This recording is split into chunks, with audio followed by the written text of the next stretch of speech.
Yeah, thanks, Emma. She conjured up quite an extensive introduction and the title for my talk. Basically, what happened is we loaded the whole program with a lot of great speakers, and they don't have time to do their own introduction, so I'm going to do their introductions on their behalf. In terms of regen viticulture specifically. I'm just going to set the scene, show you a few beautiful pictures, and then we can kick off with the real business. So this is ver genoeg. Where's Christian? 1876, I think. Huh? Yeah, the watercolor is from 1876. Basically 100 years after Ver Genoeg was started. And I don't know, some of you might have seen this beautiful book that Joanne Gibson did on the history of Ver Genoeg, but it's actually amazing to see that Christian is now farming with exactly the same things that they were farming right from the start. Wheat, barley, cattle. You've added some Indian ducks and wine. But in effect, things haven't changed much in almost 300 years. I think the only comment I could make was, I know it's a Dutch painter, Christian, and he comes, from that lowland areas, because these undulating hills aren't really present at Ver Genoeg. It's pretty flat, so he kind of overestimated that. I think just to start off, especially sitting here in Stellenbosch in this historic estate, Spier as well, is there was actually quite a lot of experimentation in the early days when the VOC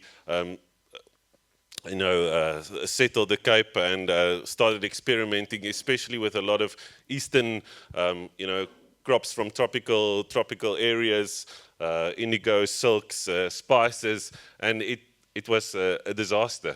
They really had a tough time, and over time they developed a certain type of agriculture, which we in the past 50 years actually neglected with an eye on trying to chase profits.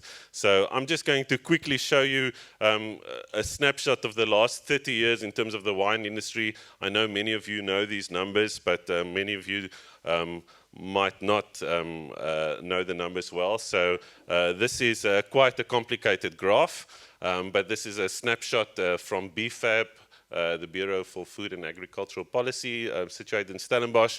And what we have is in grey in the background, we've got the vineyard, South Africa's total vineyard area. Is this a pointer, Emma? Okay. I can't point on the screen. Okay, so in the dark grey bars you have the red hectares in South Africa from 94 to 2002. In the light grey, you've got the white grape hectares, and then in the green and the green dotted line, you've got the grape production and the wine production annually. In the blue line, we've got the average farm size, and the red lines, the number of sellers, private sellers, and total number of sellers. So I think the first thing you can notice is after 1994, we had this massive boom, what we call the red wine boom. And this, obviously, after sanctions were lifted, our landscape changed quite significantly in terms of plantings. We totaled, I think, in 2006, about 106,000 hectares, and now we're back down to lower than 85,000 hectares. Okay, so there was a significant change, and you can also see the number of private wineries tracked that trend as well. So I think we're sitting around about 530 wineries at this stage, of which 75 are cooperative wineries and produce 80% of the total production of wine. So it's still very much a cooperative-based landscape, but we've increased quite a bit in terms of wineries. And then naturally, as with all agriculture in South Africa and worldwide, we're seeing this consolidation trend. It's still quite small if you consider that the average wine farm in South Africa is 40 hectares. That includes now farmers that are more diversified and have other diversifications. But a 40-hectare unit seems like it's where it's at. So landscape changed quite a bit in the past 30 years, and then also the type of product we're doing. So this is just the volume of wine per marketing channel. We've got in dark blue domestic consumption.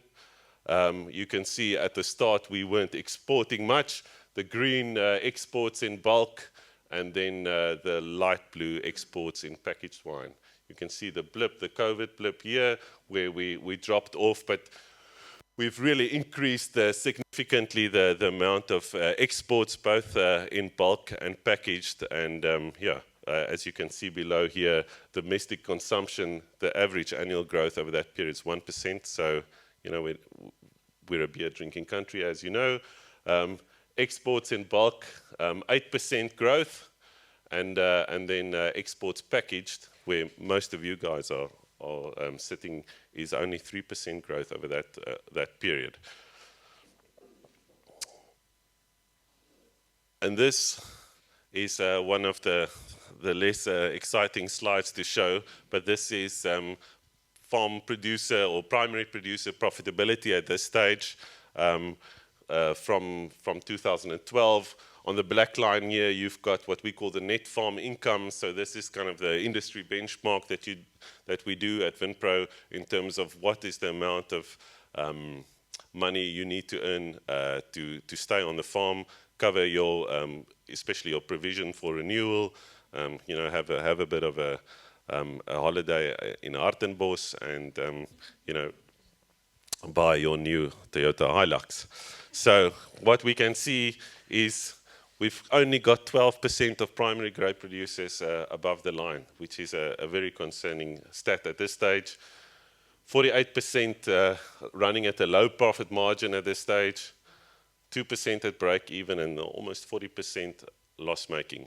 This is now at farm gate. Okay, there's obviously a lot of farms that are able to add value on that product, but in the end of the day, if 80% of grapes are still going to cooperative wineries, this is a very good depiction of the state of the industry. So current ROI for 2024, which is higher than the previous year, is 2.6%. Okay, so if you're an investor, that looks like a great number, doesn't it? So in terms of opportunities, and you must excuse me because this is a bit of a dated slide, but if we look at the organic still wine consumption, unfortunately there aren't any regenerative numbers available yet, certified regenerative numbers yet, but hopefully that'll change soon. We can see, albeit off a low base, we've seen across most countries, but especially in Europe, a significant increase in organic wine consumption. It's becoming a real draw card. I remember when we started, and I'm sure Johan might tell a few stories, but when we started, there wasn't that much confidence in the organic brand, but clearly that has changed, and I hope you're going to share some nice stories about that during the course of the day.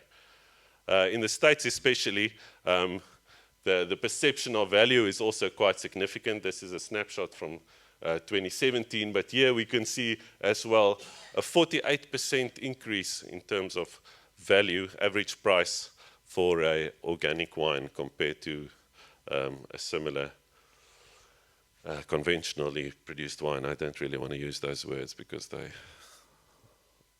don't always mean the same thing. So where are South Africa in terms of organic production? Here you've got the percentage of the total vineyard area certified organic. This is a survey by the Swiss, so they're quite precise. But here you can see France is about 20% of their total vineyard area is certified organic, which is pretty impressive. And South Africa, we're at 3.3%. That is, there was a significant growth from 2% 5 years ago, but that's only because our vineyard area is decreasing. Luckily, they're pulling out conventional vineyards, yeah. So 3.3%. So the question is, are we really playing in that high-value game? Are we really or tapping into that potential market of higher-value wines? And I think no.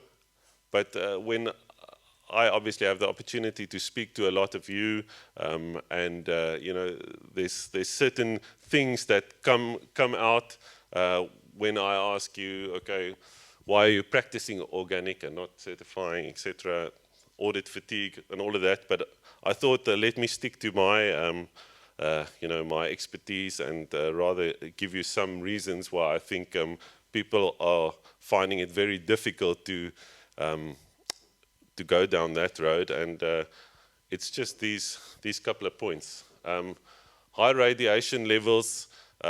It's a real challenge for guys using copper in the vineyards, especially in the Swartland. Where's Jaco? Really challenging, you know, copper toxicities in areas where you have really high radiation, dry growing areas. We're seeing that the use of copper actually stunts the growth. Jaco, is it something you see, or you don't? We use very little copper in the organic programs. We try to keep away from copper as much as possible, especially on the young vineyards. It hardens the leaves very quickly. So it is a challenge, and we try and stay away from copper as much as possible. But the use in South Africa with regards to the amounts of copper that we use compared to Europe and Australia is still fractional. If we were to spray the amount of copper that the guys spray in Europe and in Australia, I don't think we'll have plants growing more than that. So we still use substantially less copper in our spraying programs compared to the rest of the people. Yeah, no, thanks. And I totally agree, because I mean it's cause and effect. We're seeing the negative effects, short-term negative effects of using a lot of copper. But like you remember 2 years ago when we had that really wet spring, especially the Boerland or the Boerberg area during you know, September, October, we have a really high downy mildew pressure, and we need to do something about it. So that's one of the big challenges. Resource scarcity, water. Yeah, we all know the plight against weeds, and that's something that I guess we'll talk about later today, but it is a real challenge, especially manual weeding is often used as a solution, but you know, we then basically carving off that beautiful organic matter that we've been spending a lot of money creating, and you know, just discarding that.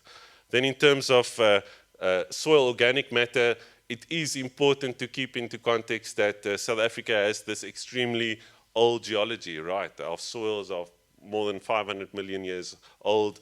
A lot of time has passed. We had a lot of weathering, so our inherent soil organic matter to start off with is very low. Peter, can I put you on the spot and just say, you know, percentage-wise, you run a lab. What are the common numbers you see in soil organic matter in, let's call it, virgin soils? Yeah. So yeah, it's extremely low, and that's the natural state. It's not you know, it's not farmed into that state. It's just due to the age of our soils, our climate, etc. We don't have time to delve into that. So in terms of benchmarking yourselves, and I think that's really important when you're sending away your soils to other laboratories around the world, or you know, reading literature. It's really important to understand that context. You know, in terms of I'm building my soil carbon level to 5, 6, 7%. Yeah. Realistically speaking, in our context, that's very difficult. Jaco? It's a really important point, because if you look, I mean, you were with me at Tom soil analysis from his dad, they start off with 5 to 7% organic material in the soil. And if we look at the granitic soils, it's even lower, it's like 0.2%. So the playing field isn't level with regards to that. It's a completely different ballgame. Yeah, thanks. And I mean, I think I'm not trying to discourage us. I think that it's actually, it's very clear on what we need to work on. But yeah, I think often we get discouraged by looking at the numbers and then feeling we're not getting ahead, or quoting unrealistic numbers. And then, due to our low profitability, our farming systems are very risk averse. If you're 40% loss making, then converting your farm in 1 year to organic or another system where you're not using preventative sprays, etc., is quite challenging. And the last thing, and I think that's changing quite significantly. Yesterday we went around and we saw quite a few drones flying about, is the structural farm realities. We're seeing that in general in terms of climate change, Tara, in terms of being able to spray when you want to spray, but also irrigate, fertilize.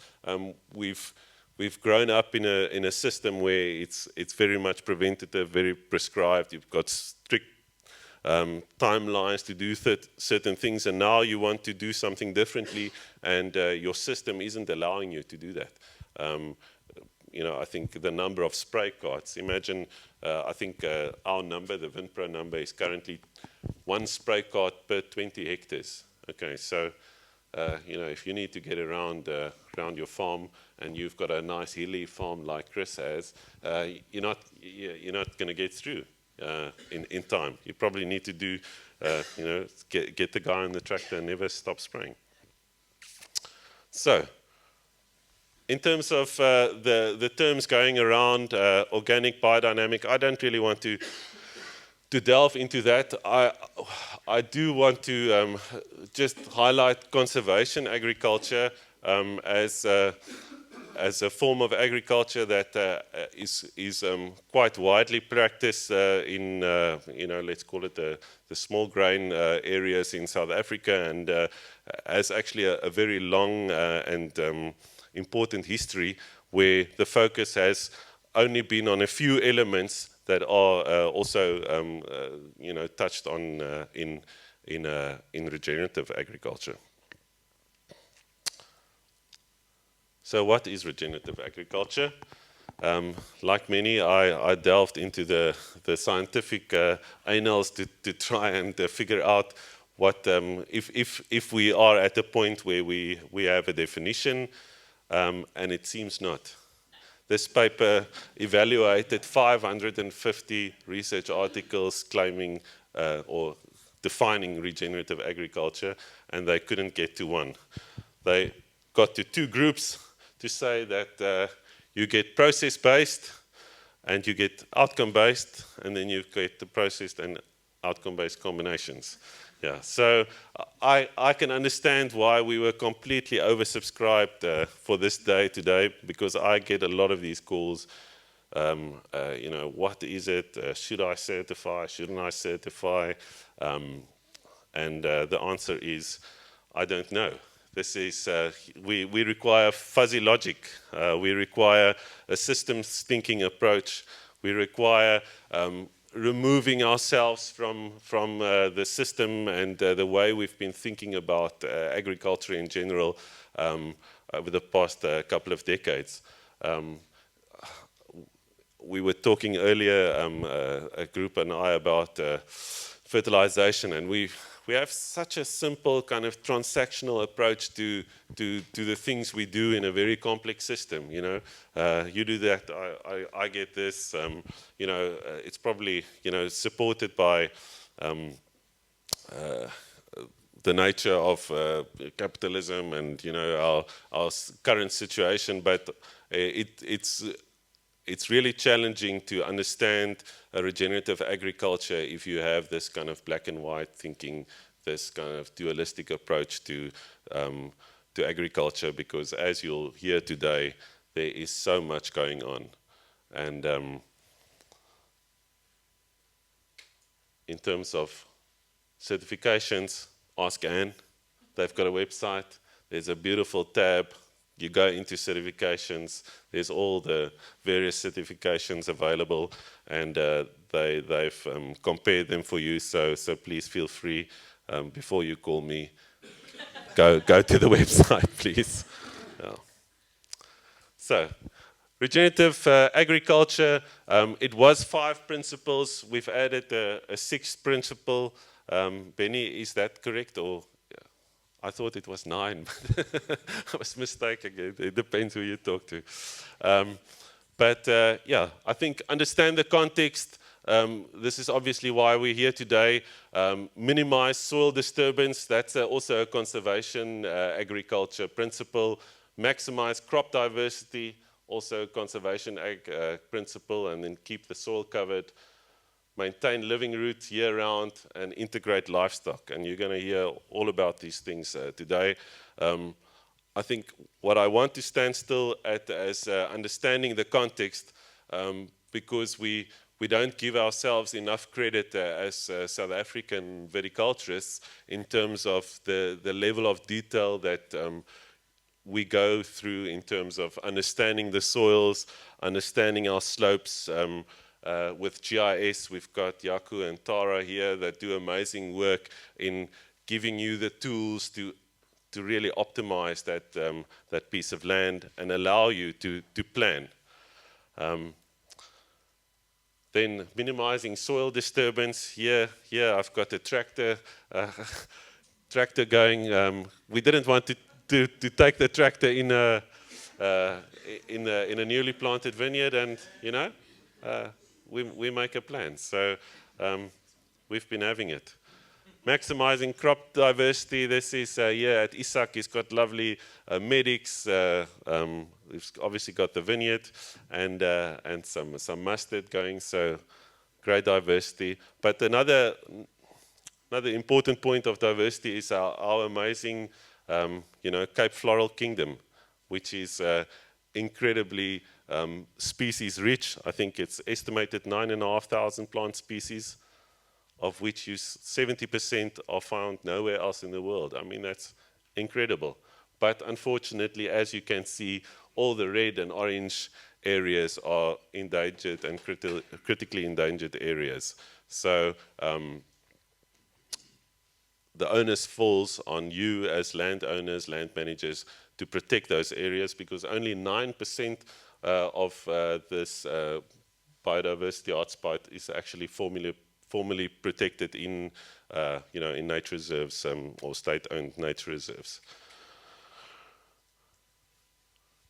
And under the partnership of the WWF, and some of you are also conservation champions, currently there's about 23,000 hectares under conservation, so therefore almost for every hectare of grapevines there are a hectare of conserved land, which is amazing. And I don't think we celebrate that. We kind of stick our heads in the sand and say, okay, yeah, sorry about this and that and that. But you guys are amazing, and you see the value of conserving your biodiversity. Then we're keeping the soil covered. I took this picture about 3 weeks ago, and the big reason for this is just this amazing leaf litter that got caught in this mulch here. I think in our windy conditions, our dry conditions post-harvest, just catching what you already have is fantastic. Then living roots, nice handover from autumn, activity in the vineyard. So there's a beautiful clover cover up in Keermond, down here at Glen Elly, just before spring. Also, just used boots, people with boots to go and trample that area under the vine. Worked beautifully. And then you're going to hear a lot about livestock integration today. Yesterday, we visited Waterford, and yeah, these Angus or Dexter, sorry, are like pets. I mean, David knows them all by name. It's beautiful. All right, so be biodynamic. leave this all these other certifications. I think Adi coined that term, but Craig Wessels printed a T-shirt, so you know some people can market. Yeah, so thanks a lot and enjoy the day.